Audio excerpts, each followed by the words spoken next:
ನಮಸ್ಕಾರ ಸ್ನೇಹಿತರೆ, ನಾಡುನುಡಿ ಲೈವ್ಗೆ ಸ್ವಾಗತ. ಸ್ನೇಹಿತರೆ, ಇದೀಗ ಭಾರತದ ತೆರಿಗೆ ಇಲಾಖೆಯು ಮನೆ ಬಾಡಿಗೆ ಭತ್ಯೆ ವಿಚಾರವಾಗಿ ಹೊಸ ನಿಯಮವೊಂದನ್ನು ಜಾರಿ ಮಾಡಿದೆ. ವಂಚನೆಯನ್ನು ತಡೆಗಟ್ಟಲು ಮತ್ತು ಪಾರದರ್ಶಕತೆಯನ್ನು ತರಲು ಇದೀಗ ಈ ಬದಲಾವಣೆಯನ್ನು ಮಾಡಿದೆ. ಹಾಗಿದ್ರೆ ಏನು, ವಿಡಿಯೋವನ್ನು ಕಂಪ್ಲೀಟ್ ಆಗಿ ವಾಚ್ ಮಾಡಿ. ಮೊದಲನೇದಾಗಿ ಹೊಸ ಫಾರ್ಮು ಇದೀಗ ಕಡ್ಡಾಯ. ಈ ಮೊದಲು ಇದ್ದ ಫಾರ್ಮ್ಗಳ ಬದಲಾಗಿ ಈಗ ಸಂಬಳ ಪಡೆಯುವ ನೌಕರರು ಫಾರ್ಮ್ 1 to 4 ಅನ್ನು ಭರ್ತಿ ಮಾಡಬೇಕಾಗುತ್ತೆ.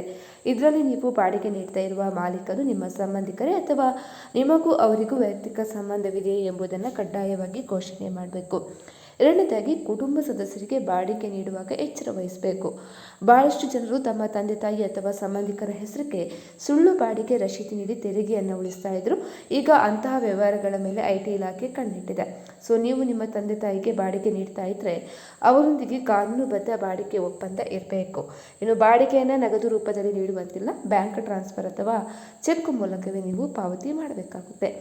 ಮೂರನೇದಾಗಿ, ನೀವು ಯಾರಿಗೆ ಬಾಡಿಗೆ ನೀಡ್ತಾ ಇದ್ದೀರೋ ಅವರು ತಮ್ಮ ಆದಾಯ ತೆರಿಗೆ ರಿಟರ್ನ್ಸ್ನಲ್ಲಿ ಆ ಮೊತ್ತವನ್ನು ಬಾಡಿಗೆ ಆದಾಯ ಅಂತ ಹೇಳಿ ತೋರಿಸಿರಬೇಕು.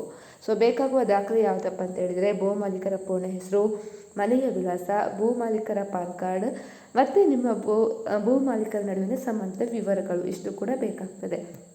ಅದೇ ರೀತಿ ಮಹಾನಗರಗಳ ಪಟ್ಟಿಯಲ್ಲಿ ಬದಲಾವಣೆ.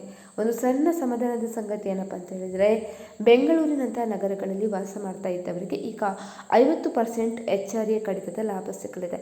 ಈ ಮೊದಲು ಇದು ಕೇವಲ 40% ಇತ್ತು. ಸ್ನೇಹಿತರೆ, ಈ ಬಗ್ಗೆ ನಿಮ್ಮ ಅನಿಸಿಕೆಯನ್ನು ಕಮೆಂಟ್ ಮಾಡಿ ತಿಳಿಸಿ. ಅದೇ ರೀತಿ ನಮ್ಮ ಚಾನಲನ್ನು ಕೂಡ ಸಬ್ಸ್ಕ್ರೈಬ್ ಮಾಡಿಕೊಳ್ಳಿ.